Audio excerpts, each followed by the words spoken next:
28 nëntor, ngriuni, luftoni për vendin tuaj. 28 nëntori është dita e flamurit e mëvëtësisë Shqipërisë.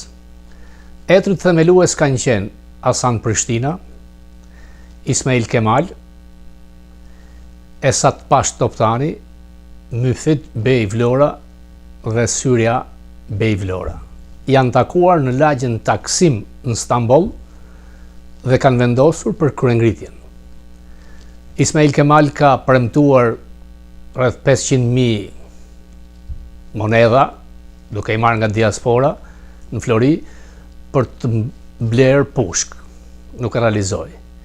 Esat Pash Toptani mori përsipër kryengritjen në Shqipërinë e Mesme dhe Syria dhe Myfit Vlora në jug të Shqipërisë. I vetmi që mbajti premtimin ishte Hasan Prishtina, i cili ngriti kosovarët, shqiptarë dhe morën Shkupin. Ishin 3 dërgues, një nga Rusia, një nga Franca dhe Austria, që kërkuan çmobilizimin e ushtrisë. Respekt për etrit themelues. Çdo gjë pastaj do të ishte historike. Por gjysma e trojeve tona u morën nga fqinjt graviqar, Serbia e Malizin veri, Greqia në jug. Do të kem nesër më gjatë rreth kësaj, duke sjellë një intervistë me baletën e madh nacionalist. Socializmi duket sikur nuk ka vdekur në Amerikë, mbahet gjallë në kështjellën e Edwin Ramës. Kështjella e tij për ëre po bie.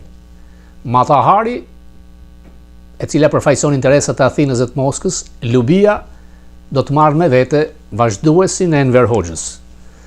Ajo që ka shumë rëndësi është follow the money. Njerëzit e FBI-t dhe të Departamentit Drejtësisë janë tërësisht ndryshe nga koha e Blinkenit, presidentit faktik në 4 vitet kur ishte Biden. Nuk është rastësi që Altin Dumani po ndjek parat. Janë pastrime me miliona dollar me shifrat frikshme në Manhattan. Nga parajsat fiskale, Lubia, rreth 10.000, po kalon milionat aty ku Rama ose palloshi i gjatë, siç thotë ajo, ka njerëz të tij.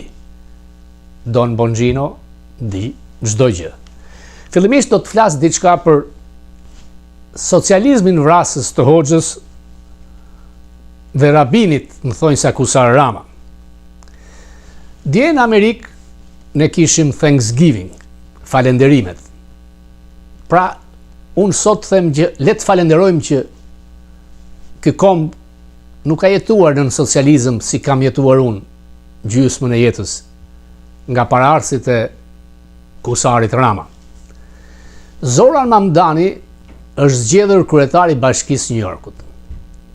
Është një kryetar bashkie socialist krenar. Por idetë e tij do t'i përkeqësojnë gjërat. Njerëzit çuditërisht edhe këtu në Amerikë po kthehen ka socializmi. 2/3 e amerikanëve të moshës 18 deri në 29 vjeç kanë një pikpamje të favorshme për socializmin.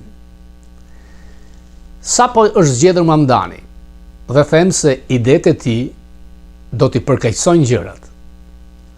Sigurisht që do të funksiononin, por socializmi nuk ka funksionuar kur, askund.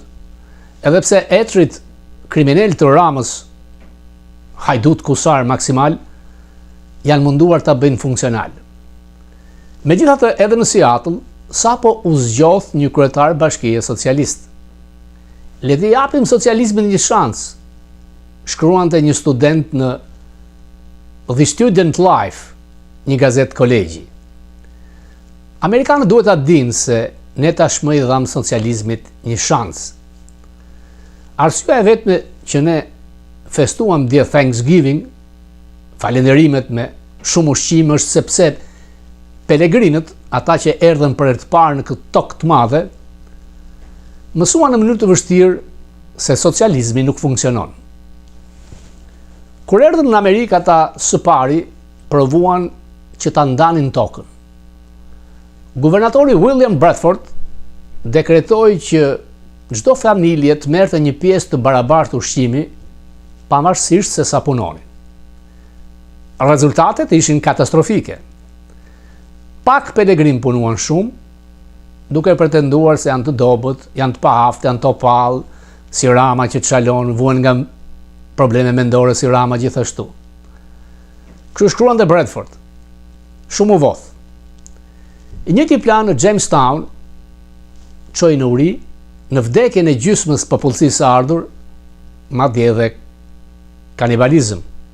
I mbani mend mbledhjet e plenumit të Komitetit Qendror të dhëna për herë të parë nga Focus, kanibal politik. Duke mësuar nga gabimet e tyre, pelegrinët provuan një qasje ndryshe. Çdo familje ju caktuan një parcel tokë, shkruan dhe Bradford. Pastaj, vënë duke ai, pelegrinët shkuan me dëshirë nëpër fushat punonin. Ky është kapitalizmi. Shpejt pati një bollok ushqimi. Aq shumë sa pelegrinët dhe vendesat indian mund të festonin së bashku, ndaj kemi ditën e falënderimeve. Ky bollok është rritur dhe ne dje kemi pasur sasi të mëdha ushqimi kudo në Amerikë. Pavarësisht klikimeve në media, sot është shumë herë më e përballueshme ushqimi se sa më parë. Sipas polleve, rreth 10% të ardhurve amerikanët i shpenzojnë për ushqim të disponueshëm. Ky bollok nuk erdhi me njerëz në qeveri që manipulojnë zinxhirin e furnizimit, siç ka bërë paraardhësit i Atil Çarçani, Mehmet Shehu, kriminal, ose nga shok Gramozi, foto, që të diktonin çmimet dhe cilësinë, sepse Rama po cakton çmimet e ndërtesave, pjesë më të madhe të buxhetit. Pra ky bollok vjen nga miliona njerëz që praktikojnë kapitalizmin, duke bërë miliarda shkëmbime në mënyrë vullnetare. Vjen nga njerëz të lirë që janë të gati të kenë ide të reja, të marrin përsipër rreziqe në përpjekje për të fituar më shumë para, por duke ju shërbyer klientëve në mënyrë sa më të përkryer. Dhe më mirë se personi tjetër që ofron këtë shërbim. Ky proces pothuajse gjithmonë funksionon më mirë se sa planifikimi qendror i qeverisë, etërve shpirtëror dhe politik të Ramës, pa qëndrim, pa drejtim qendror, fermer, kamionist, shitësit e ushqimeve transportojnë ushqim në të gjithë vendin me një koordinim dhe efektivitet fantastik. Pra, nuk ka se çfarë shansi t'i jepet socializmit, sepse nuk funksionon. Dyqanet këtu konkurrojnë aq ashpër sa të shesin gjeladeti edhe me humbje, vetëm që klientët shkojnë në dyert e tyre. Konkurenca globale i shtyn linjat ajrore të ulin çmimet e tyre në mënyrë që të jenë më të lirë që ne të futurojmë edhe për ditën e Thanksgiving. Dhe pavarësisht alarmeve të medias majt për ndryshimet klimatike që krijojnë mungesa ushqimore, prodhimi bujqësor global shënon nivel rekord vit pas viti. Qeveria nuk orkestron asgjë nga këto. Qeveria mezi menaxhon ato zyrat e dhënies patentave. Tregu krijon bollok sepse shpërblejnë shpejt njerëzit që kuptojnë se si t'i bëjnë gjërat më të lira, më të shpejta dhe më të mira. Për këtë isha unë dje mirënjohës dhe falenderues në ditën e falënderimeve Thanksgiving. Alternativa duket si Shqipëria e Ramës në kohën e etërve të tij politik për dhe sot, ose Venezuela, Kuba, Korea e Veriut, ndërse ne shijojmë dhuratat që na sjell sipërmarrja e lirë. Këtu raportohet nga media se në Venezuelë çdo vakt për të ngrënë është një luftë. Dhe vazhdojnë që të shkruajnë histori qesharake të NBC-ja duke promovuar socializmin. Kur ne pranojmë se në Kubë banorët përballen me ndërprerje të përditshme të energjisë që zgjatin deri në 20 orë, grumbuj të mëdhenj menturinash të pambledhura dhe mungesa të mëdha ushqimi dhe mallrash bazë. Kur politikanët përpiqen të kontrollojnë ekonominë, bolloku që merrni është mungesa. Ne jetojmë në një vend këtu në Amerikë që zgjedhjet na ngarkojnë dhe mungesat janë diçka për të cilën ne lexojmë lajme. Kjo duhet të na bëjë mirënjohës, jo vetëm për ushqimin, por edhe për sistemin e sipërmarrjes lirë që e krijon këtë. Ndaj dje në ditën e falënderimeve, unë kam falënderuar mbi të gjitha familjen time, prindërit e mi, fermerët, shoferët e kamionëve, pilotët, punëtorët e dyqaneve ushqimor, inxhinierët, sipërmarrësit dhe më rëndësishmja lirinë ekonomike që e bën të gjithën të mundur. Le të mos lejojmë idiotët socialistë të vrasin. Bolloku nuk ndodh rastësisht. Nuk do të vazhdoj nëse harrojmë nga erdhi.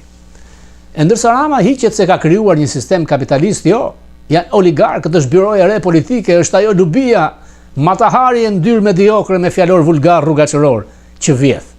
120 miliard dollar për 10 vjet ku janë? I vodhën. Dhe pensioni është i krusur, inxhinieri është i lodhur, doktori i turpruar, të gjithë ndjehen të gjynjëzuar. Ndaj nuk dalin masivisht ta heqin me thonjë, ta çerrin nga zyra me metçeut, kusarin global. Do të vi, do të plas. Dhe në qoftë se ajo gjykat që quhet kushtetuese, kur ne kushtetutën e kemi të bërë nga grekët, do të mbronte edhe këtë radhë birin shpirtëror të Hoxhës, varianti Bangladeshit do të dukej lule. Kjo që bën Rama është socializëm i keq. Ai është i majt, po luan viktimën, e di se do ta heqen si qen të djathtë të Washingtonit. Ndaj po del tek vetdia, sa koscienca, po shan Amerikën ti kusari pa shpirt që ke vjedhur atë popull të varfër dhe ke shitur interesat kombëtare që nga dita që të sollën me thonjë pa prerë nga nano. Po përgatit azilin drejt BE-s. BE-ja nuk ka asnjë forcë diplomatike ushtarake. Ta kam thënë 100 herë. Ti kanë kapur vjedhjet, miliona dollar. Të kanë kapur ministrin e mbrojtjes që shkon nga Athina e nga Moska. Pse nuk e pret kush atashen ushtarak tëndin këtu? Apo ambasadorin që na shiste prralla se kishte ftuar Rubion? Ha pra, nga dënat e mia në 27-ën kur tjetë NATO dhe do vit doni mati nuk do të tjesh. Ti ke tre mundësi: dorëheqje, azil, largim ose prangosje. Jo më kot Washington ekzaminer tha Rama si Noriega. Ti mund kujtosh se u tallë me Donin e Madh. Dhe kjo më tregon që ai e ka parë video, ndaj Altin Dumani është ndryshe. Ndaj po të afrohet. Guxon ti në nuk takon përfaqësuesin e Donald Trump para se të vendosë qeverinë. I nxorë shefin e kabinetit, Bishgën. Ku është dukur Bishga dhe Fuga? Janë pentito. Ti e ke në shpirt anti-shqiptarizmin, por dhe anti-amerikanizmin. Fati madh për njerëzit opozitarë në atë vend që më vjen keq, po kanë frikë të dalin tregojnë që janë kundër teje. Ti fundin o të tmerrshëm ose të merr pafund do të kesh, sepse e ke ndërtuar vetë. Ndërsa largohesh nga vendi im i bukur Tirana, kaloj në rrugën drejt Rinasit një Cadillac kryeministror. Më thanë se ishte parashkruasja e librit Kamalës, që zhytet në luksin dhe vjedhjet makabre, në xhmia moderne. Macbethian fundi nuk hyre aq rastësisht, si thoshte nano të gjeta me thonjë pa prerë, se nuk qe rastësisht që ti dhe një tjetër në 97-ën hidhni të vrerë në New York Times, duke bërë etiketa nga më të ndyra, të më falë shikuesin malokët, ti që doje të ndaje Shqipërinë me Gjen për les, nuk ishe i vetmi. Les Biberaj, thoshte. Kam bërë debat me të në 97. Natyrisht mbroja Berishën, ai ishte kundër. Ndaj sot del përsëri atje. I thrasin, i kanë pengje, i përdorin. Gjithkush ka të drejtë të pozicionohet ku të doj. Por në atë s'ka kjerë, Berisha duket shtetar e ti jo. Koha ka kaluar që duhet t'i kishe ikur me turp. Dosjet i ke masive, e sinalohësive pikën. Ta kanë gjetur vargun e kalimeve me miliona e miliona dollar. Natyrisht që ky vend i madh nuk argjon kohë shumë për një lider global të vogël të një fshati, por kur ti puthesh me Beogradin, luan me Moskën dhe me Athinën, dhe kur zhyesh luksit të vendeve arabe, nuk do të fal askush. Ju falenderoj. Gëzuar dhe njëherë ditën e madhe të 28 nëndorit. Nesër do të kujtoj një intervistë me Gens Hotin për atë që ju e quheni 29 nëndor, ikën e Gjermanit fundit, që në fakt, sipas medias amerikane të kohës, thuhet që rastësisht kjo ditë përkoi me 28 nëndorin. Por dhe këtu gaboni, se Shqipëria sa kohë nuk mbaronte në Shkodër. Ne ishim bashkë me Kosovën. Dhe aty forcat e Ramiz Valis dhe Shefqet Peçit kanë vrarë nga gjaku arbënor. Askush nuk e harron. Nuk dua të hedh balt ndaj askujt që si partizan luftoi për një liri. Por sikur nuk keni trup, nuk përmendi asnjë të vrarë nga balli i kombit, të cilët luftuan ndaj Italisë kur ju ishit partimotër me Duçën, dhe prallët e bashkëpunimit me nazizmin janë pjesë e propagandës tuaj. Mos ngatroni milicin me ballin e kombit dhe me një figurë të madhe si Mitat Frashi. Më vjen mirë që Artan Shkreli privatisht e ka rregulluar varrin e thyer të Mitat Frashit. Nuk dua të bëj kritizerin dhe të vazhdoj, por përsëri me një çimento të thjeshtë, se deri aty shkojnë. Nuk e duan. Ai meriton mermer, ose siç e ka theksuar vetë, të ngrihet instituti i tij, biblioteka e tij, 150.000 libra. Figurë e madhe. Këtu në Amerikë personi i vetëm që ka bërë çdo gjë për të që na mblidhte te varri i ishte Plum Lamaj. Shqiptar të mirë ka plot dhe në Shqipëri.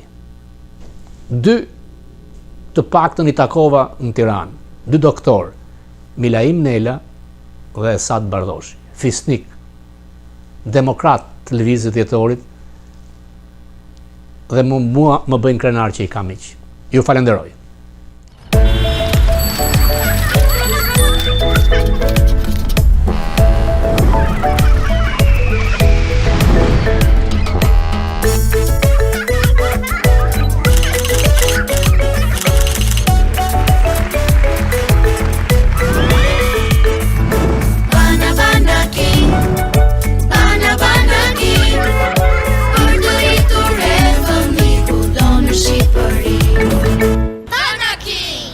Kudo në Shqipëri.